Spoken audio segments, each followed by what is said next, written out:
There were points where I thought I would be able to keep it, especially at the beginning. When I went in for my first surgery, coming in, directly in from the bombing, they said doctors told me they needed to do a second surgery and really take a good look at it and determine if they were going to be able to save it or not.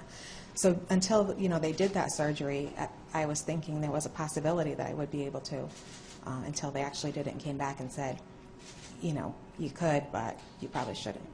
I just tried not to think about it too much as I was going into the operating room, that when I was going to come out, I wasn't going to have a whole leg anymore.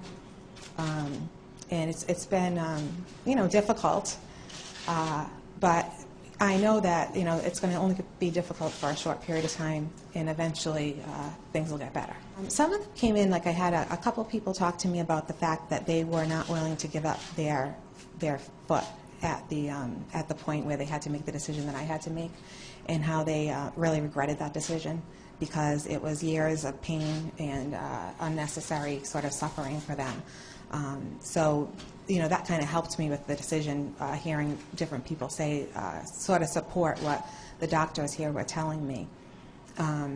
Most of the people that I've spoken with have had amputations related to motorcycle accidents, or some received amputations for incidents that happened in Iraq or Afghanistan. And they seem like very positive people. They just say, this is who they are. And I aspire to be like that eventually. It is a life-altering experience, and if I didn't have the support system in my family and friends that I do, I think I would be devastated. I don't think I would have a positive outlook. But it's so hard for me to focus on anything negative because they're always around.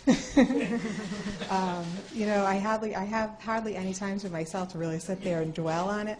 And if I do find myself, my mind kind of going there, I try to just turn it right around and say, you can't sit there and say, what if I arrived 5 minutes later or 5 minutes earlier, or what if I decided not to go to the game this year? And I did think I did that for a little while, but this is with the situation I'm faced with. It's not going to change. So for me to just kind of dwell on the negative is sort of a waste of time to me.